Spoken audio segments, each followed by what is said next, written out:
Hello and welcome to the Small Business Briefing. I'm Brian Kelly, CEO of the Small Business Association of Michigan. Good afternoon, everyone. Thanks for tuning in today. I'm Sarah Miller, Vice President of Operations, and I want to welcome one of our newest members. They're the Hard Rock Stoneworks Corporation and owner Stephen Aris. They are an elite member, so thanks for joining.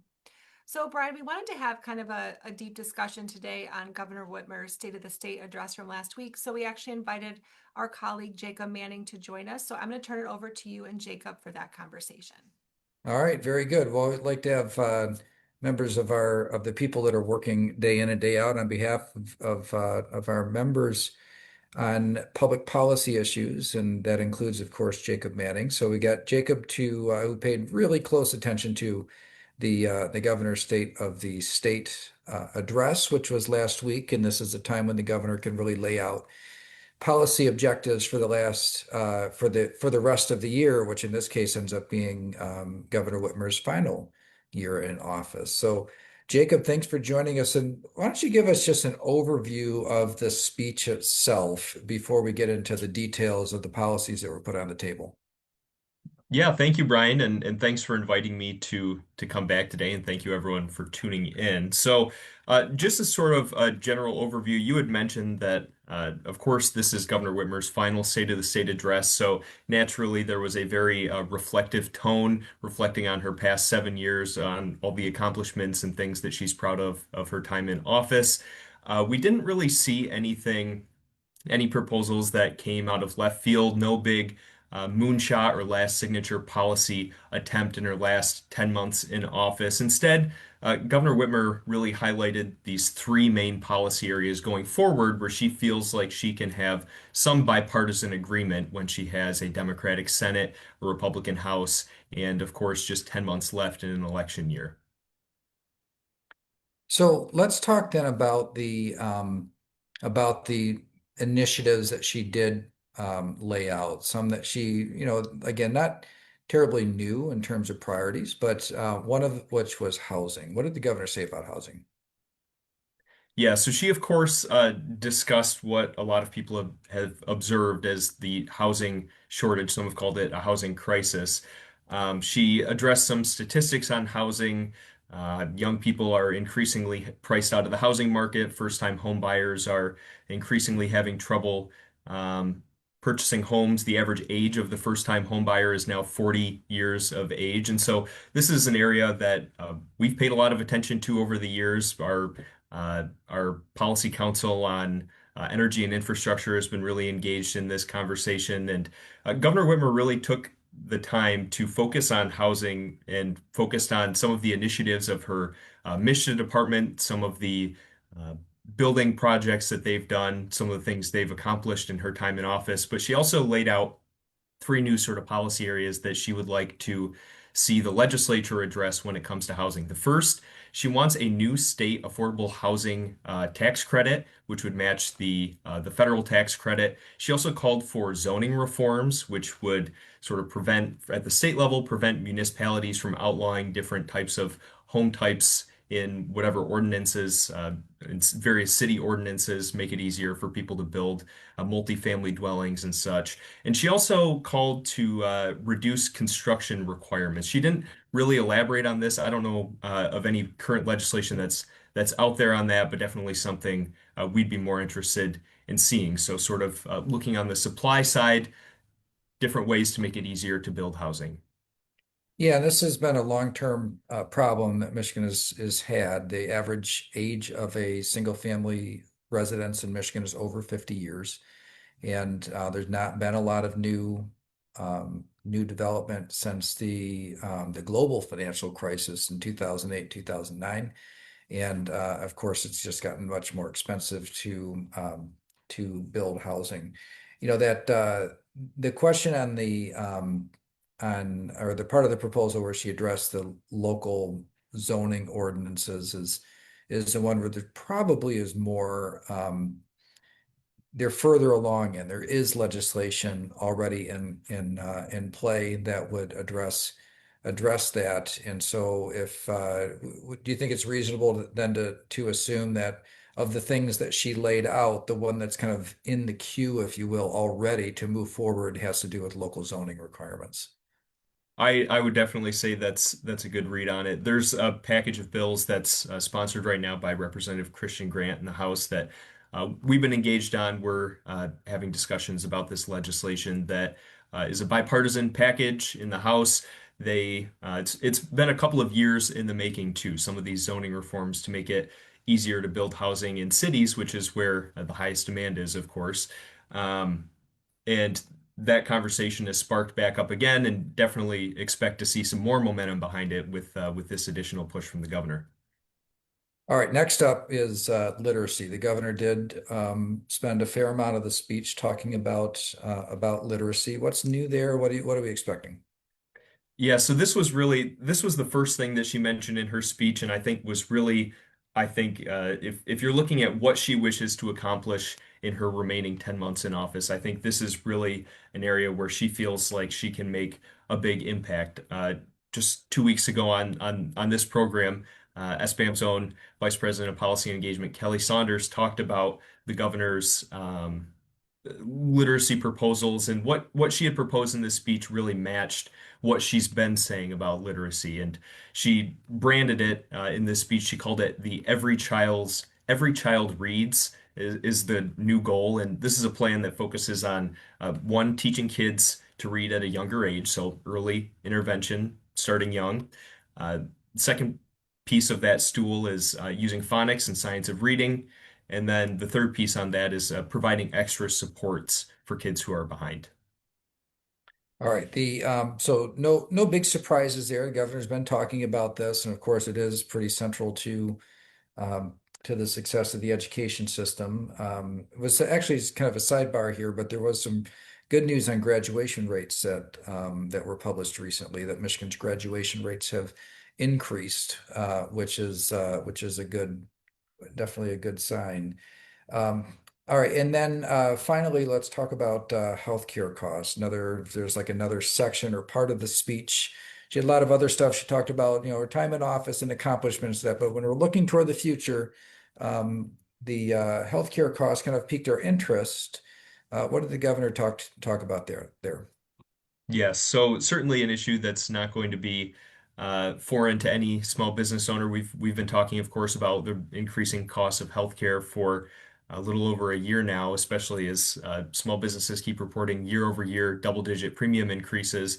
Uh, at the top, the governor really stressed that there needs to be some federal action. She stressed that she would like to see the Affordable Care Act subsidies renewed as those had expired.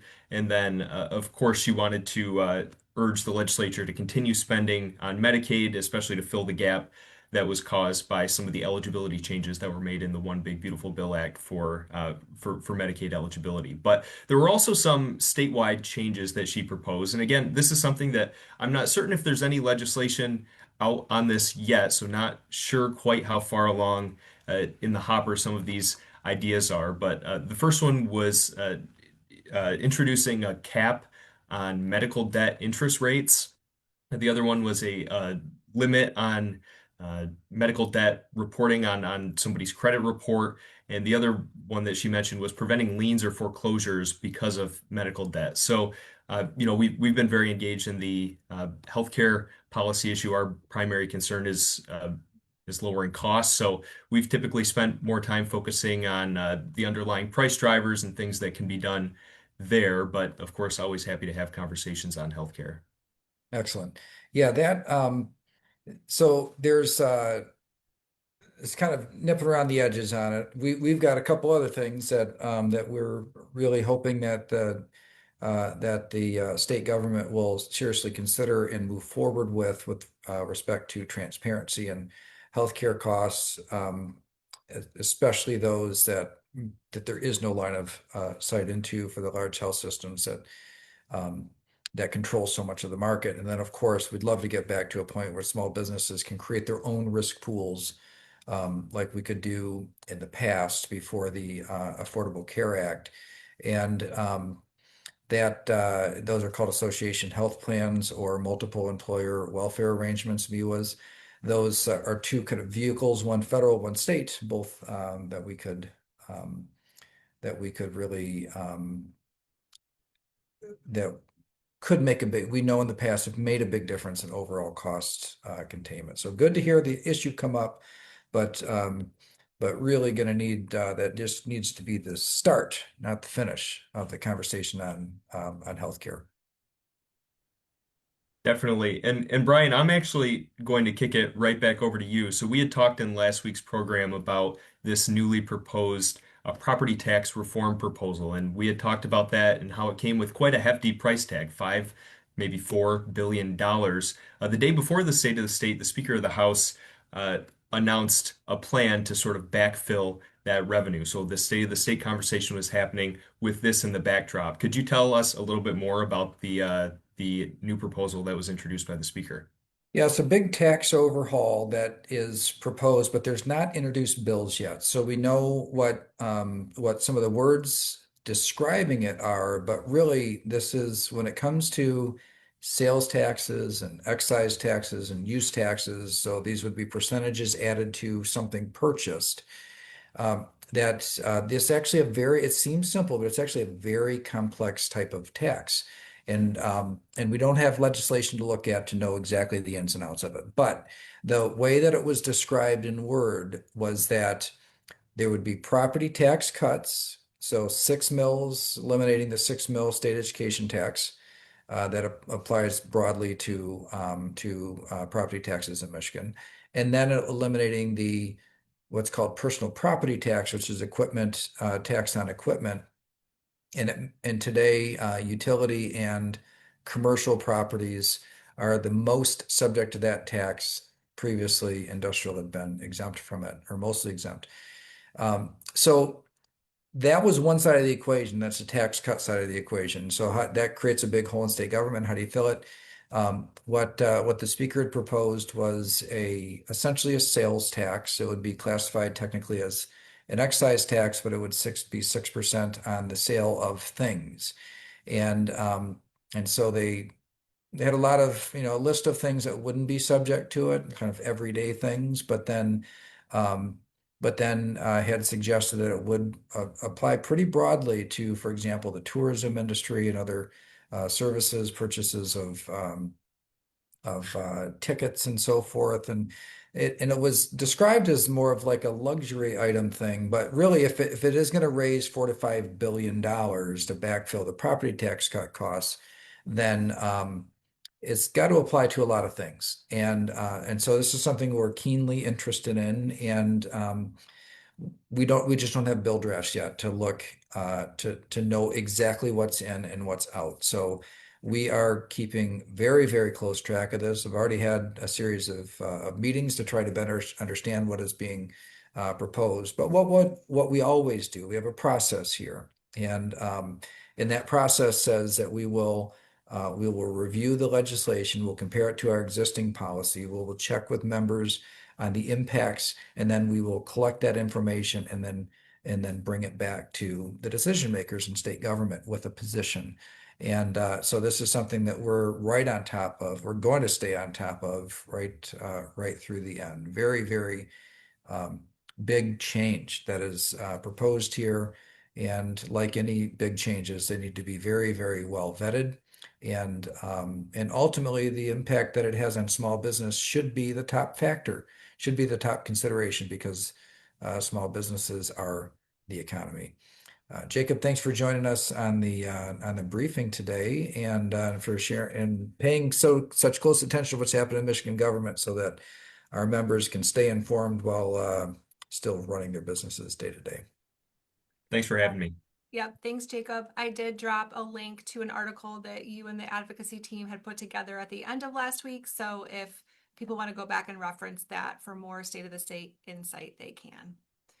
All right, so moving on, we have a couple more topics for today. Brian, when Jacob and I were on the show last week, we did talk a little bit about some of the decisions regarding tariffs, but is there anything new to report in that area?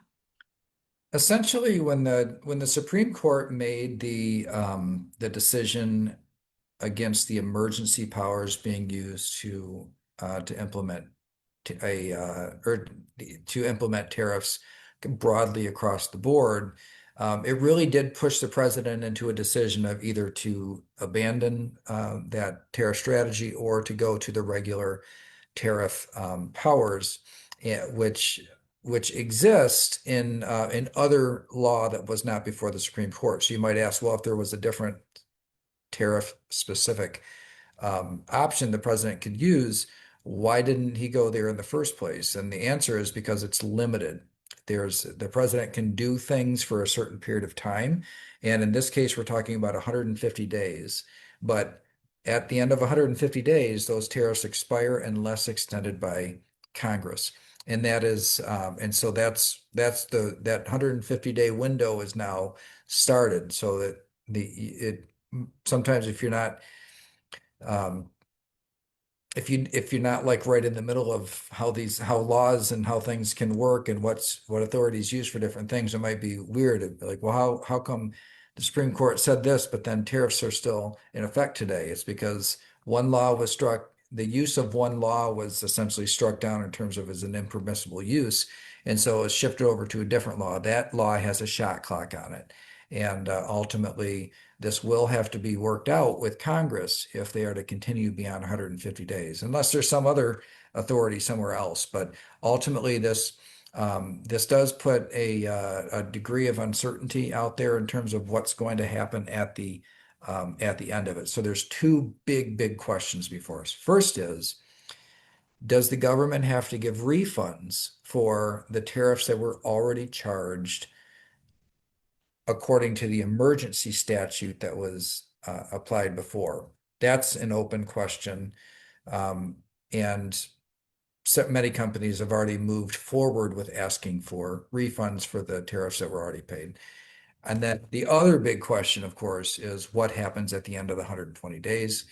Does Congress look to extend? So I think it'll be a while probably before this gets settled, obviously with everything else happening in the world that while this was big news when it happened, right now it does definitely seem to be a back burner discussion. All right, and in another piece of news we wanted to talk about today were it's related to independent contractor rules. So what's the latest there? Yeah, this is we talked a little bit before about the change back from and the independent contractor rules from what they were before all the way to now to putting them back in the pre-2021 independent contractor rules. Now I know there's probably some of you out there that are saying, wait, those rules changed because they weren't well publicized. We talked about it here, but we know that not every, you don't catch everything that we say or that we publish. But ultimately, what happened was there were clear rules in the past of when a person could be classified as independent contractor. Those were changed during the Biden administration to a very um, subjective set of rules, but they were much more restrictive. It's very expansive ways that a person could be reclassified as an employee rather than an independent contractor. We did know that there were steps being taken to repeal that change and put it back to how it was before. Those steps continue. So what we have now is within the Department of Labor, a new rule out there for public comment for the next 60 days. And the end of that 60 days will be April 28th, 2026. And in which case, the rule would be either amended or made final after they review the comments at that point.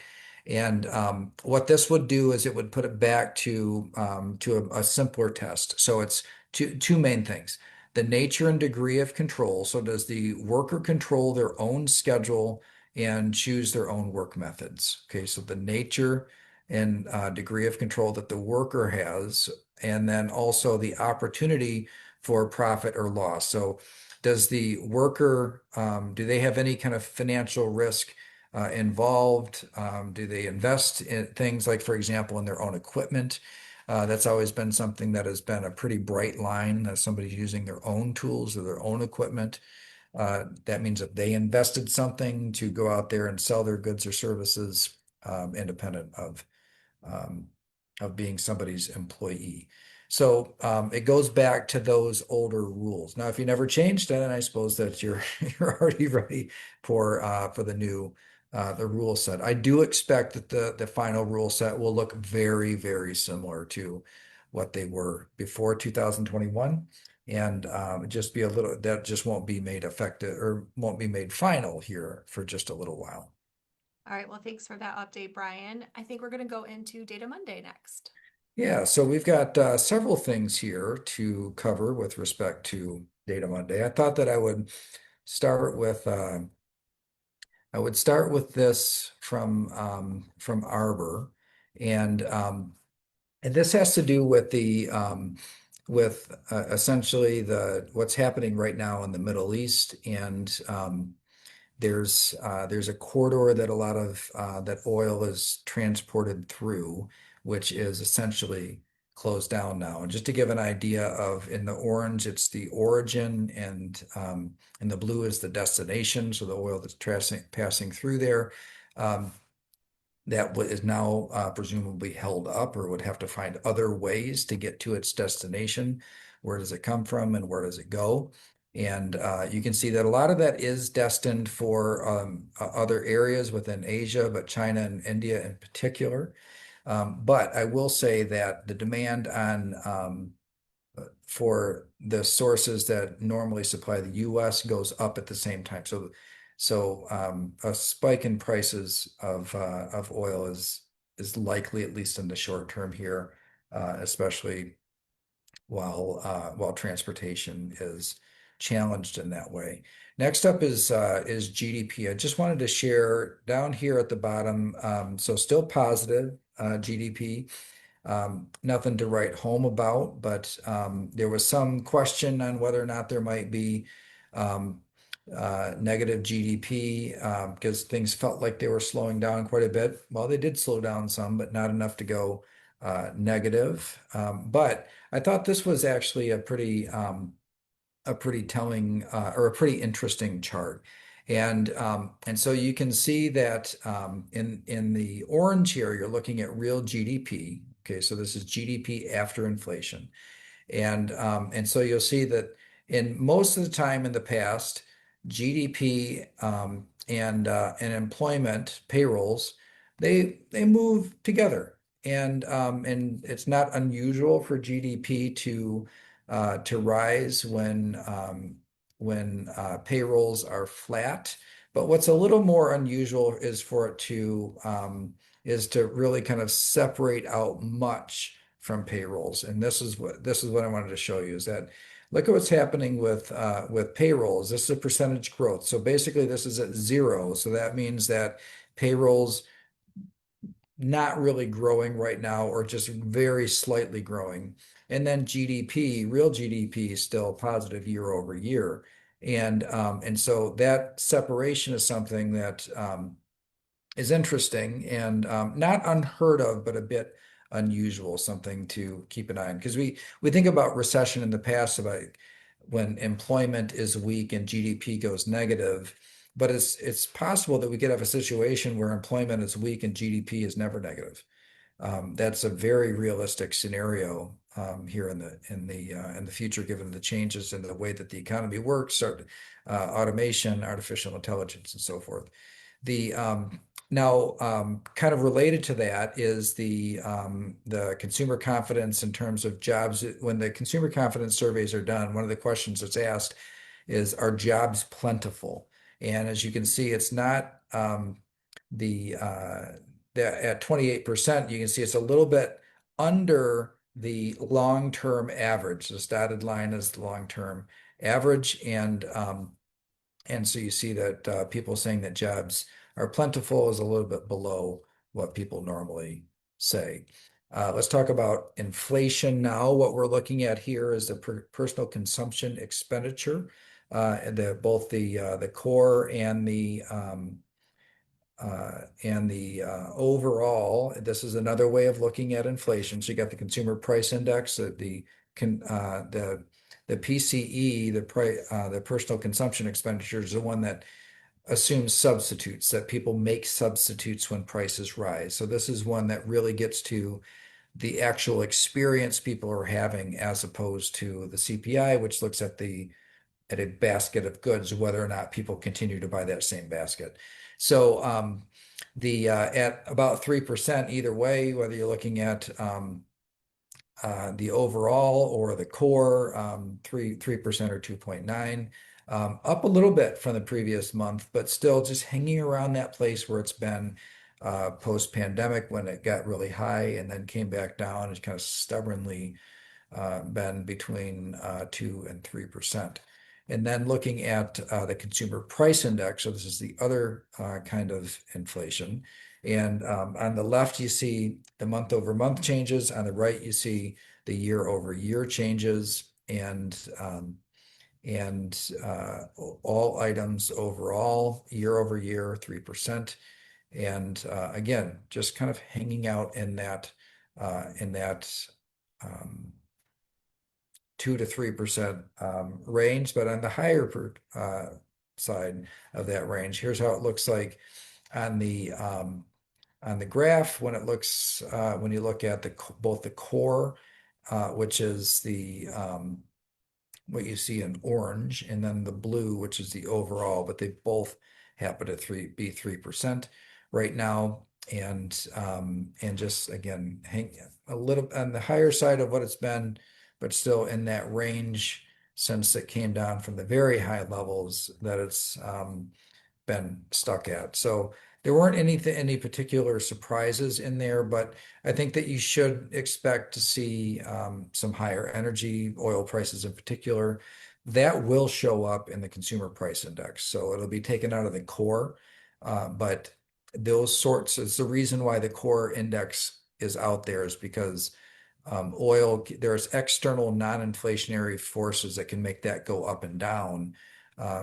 Based on short-term changes in supply and demand that don't really affect overall goods and services quite as quickly or as that respond to in a way that is so volatile. So I wouldn't be surprised if we saw the overall inflation numbers jump next week or next month, I should say, once this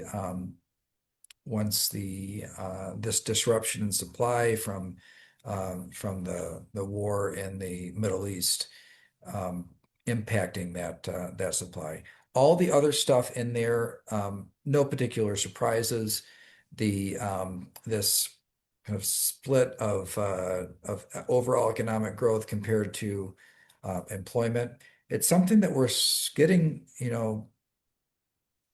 I wouldn't say we're used to it yet because we still kind of think of things like we always have in the past. I say like overall in economics, but um, this is something I think is going to be a lot of the old rules are going to be tested in the next several years and find out which of the old rules apply anymore, given all the changes that are happening in our economy. But as usual, small business owners won't have to be on their own in figuring out what is happening because we'll be right there with you along the way. All right, well, thanks for that update, Brian. And I do want to mention that we have some opportunities for you to connect with your fellow small business owners and those of us here at SBAM in the next couple of weeks.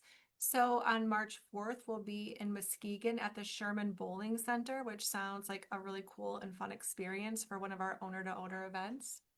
And then next week on March 9th, that's Monday, we'll be in Oakland for a special owner-to-owner meeting that's also featuring our Road to 2026 with gubernatorial candidate Perry Johnson.